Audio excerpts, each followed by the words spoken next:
going on? Like, even see me? Can't you see me?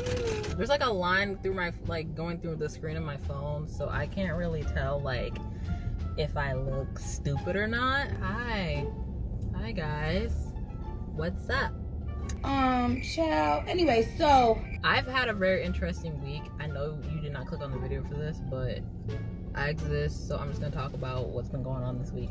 So we got moved out of our apartment, Cameron and I, because our power went out. We had like a huge storm, and I think a lot of people have had like different storms across the US, and we live in Michigan, so our power was out for 2 days, and we were displaced basically for like 3 nights, I think, or something like that. So yeah, it was pretty interesting. So after last week's video / live stream, it kind of made me like really excited with like YouTube again and stuff like that. And so this week I wanted to talk about how I got into K-pop, because one of you guys, I'll put your comment up, one of you guys was like, oh shit, someone almost crashed behind me. I need to get out of the city. You guys asked me about how I got into K-pop and things like that, so I'm just gonna talk about it, because I've been a K-pop fan for, I think, since 2013. 8 years. I've been obsessing over Korean men for 8 years. Damn. Well. Also, I only have 3 bias groups, so that means I'm biased. Girl, what the fuck is you talking about? I really, like, when it comes to like being a stan, it's not just like, oh, I'm just gonna stan anyone who has good music. Like, I have a very high caliber, and like, it doesn't mean that other groups I don't stan aren't good. It's just like, I don't know why. It's like, I don't know. It's just, I'm attracted to certain groups, maybe because of popularity and all this stuff, but honestly, I've been liking a lot of these groups since before they were like really popular. But yeah, so if you guys enjoy this type of content, let me know. I'm just gonna start talking, okay? Ready, set, go. I'm talking right now. So let me set the scene for you. I'm in 8th grade and I'm like depressed. Like, my life in 8th grade was literally hectic as fuck. And I remember this day. I don't know why or how, but I remember it, and it's so bizarre. So my K-pop journey, like a lot of people's, kind of comes from a place of like, I just found it randomly. Like, you don't find K-pop finds you, and then it takes over your entire life. I was on YouTube as I was in 8th grade, literally every day of my life. Actually, that hasn't changed, because I love being on YouTube. So when I started listening to K-pop, I was in 8th grade, and I remember it was I believe November, and it was Thanksgiving weekend. And I was sitting in the living room, and I saw this group called 21. Now, we all know, like, I Am the Best by 21 was a video in my recommended, and I was like, okay, this is like, it's kind of like, looks kind of cool, you know what I mean? Like, this looks kind of dope. And so I click on it, and literally, like, as soon as I like start watching it, I'm like, this is so addicting, because like, especially when I was younger, I loved pop music so freaking much. Look at all these red trucks behind me.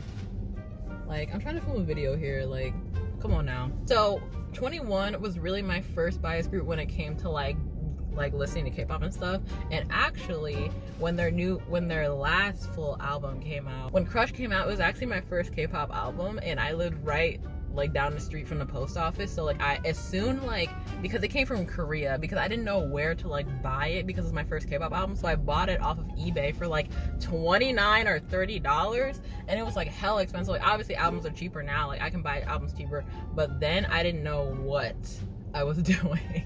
And so 21 was like the group that I really emotionally attached to, and it had a lot to do with like me just being gay. Like, I mean, I'm not gay, but I'm bi, and so like during 8th grade I was really questioning my sexuality a lot, and 21 kind of like low-key helped me with that, because I'm like, well, they're hot. So and if you want to know my bias in 21, it was Minzy and CL. I love Dara and Bum as well, but CL and Minzy were those bitches to me. So I was a Blackjack for a long time, and for a long time after that I was a YG stan. So I actually watched Mix and Match and Who Is Next, which were the competition shows that formed Winner and Icon.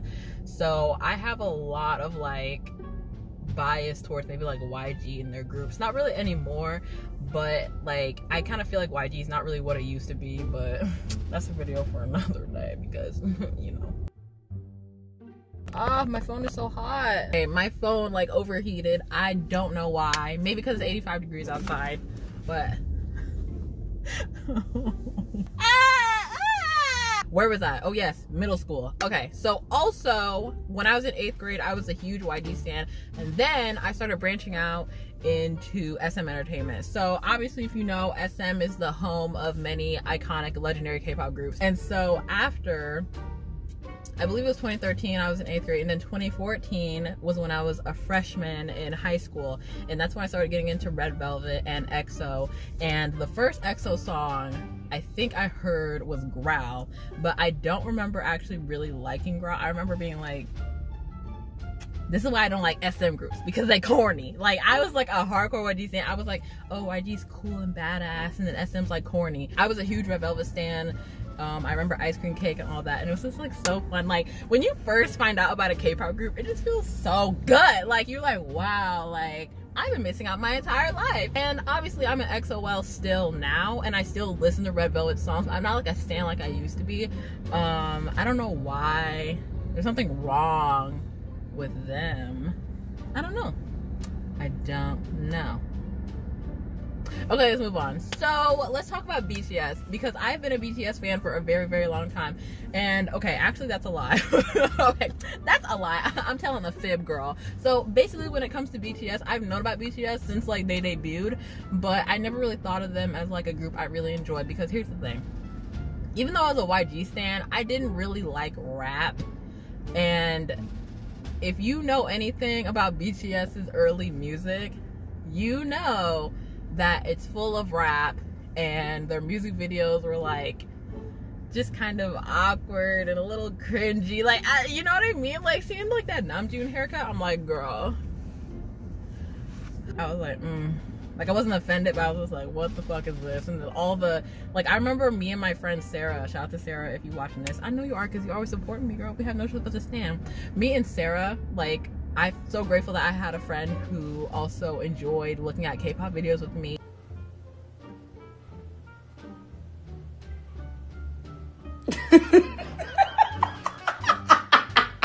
I think after, like, during the I Need You era, that's when I became a fan, because like I really like the I Need You song, and I think it had a lot to do about them changing their style from like dominantly rap and R&B to like more of a pop song, and like Run as well. Like, I think that those are really good pop transition songs for BTS, and that's why I think I love the Love Yourself era so much, especially Tear, because it has a mix of like rap, but also it has that flavor of just like being BTS and like having the pop, and it's really dope. Another song that I really like by BTS, another album, was Wings, and when I heard Cypher 4, I was like, I think I'm a stan now, because like that really made me stan. Just like they were just going so hard. Like, I didn't know their names at that time, but I was just like, I'm low-key shook. So that was like super dope. Oh my god, I don't know how I could ever forget about the iconic show American Hustle Life. If you guys don't know, American Hustle Life is a show where BTS literally comes all the way from Korea to Oakland, California, and basically does these challenges based off of learning more about hip-hop culture in America. And it's so fun, and that's the reason why Taeyong's my bias, because he was such a crackhead. It was so funny. All right, what other group do I stand? Yes, Blackpink. Okay, so when it comes to Blackpink, I became a fan of them like pre-debut. So I remember Blackpink, like when they came out, it was so crazy because it was after YG basically abandoned 21, and I was just a really salty Blackjack. And so I was just like, why are you doing this to me? Like, I hate you. I hate you, YG. And so basically a lot of the, like, I remember before Blackpink debuted, like, I was low-key kind of mad, but at the same time I was like, you know what? If they're trying to replace 21, I'll see what they got. And literally Boombayah came out, and I was like, this is exactly what I needed. So I love Boombayah, obviously. I've been a hardcore fan ever since 2016, and it's just been beautiful ever since. What was I talking about? I get so derailed like so fast. You want some prunes? These are from Costco. I feel like I talk about Costco in every video.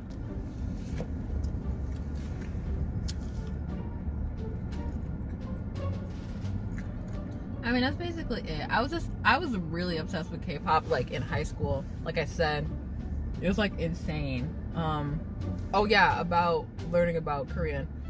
I was so into K-pop. It's about to sound so stupid. Oh my god, guys, my shit keeps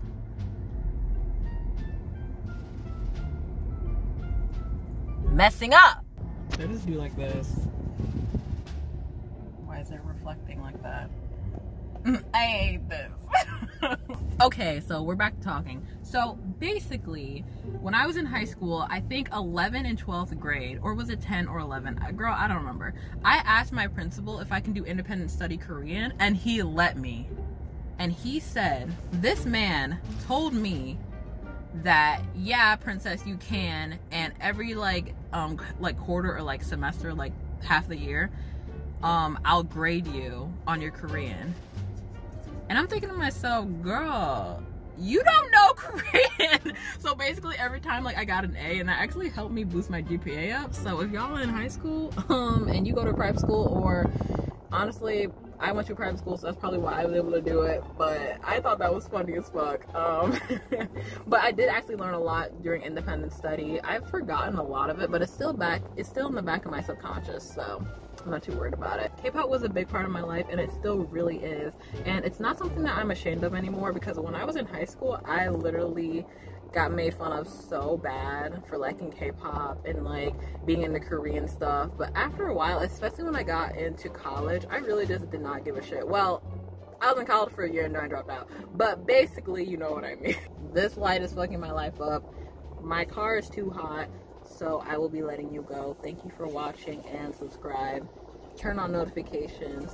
Actually, you don't have to do any of that. You can do everything.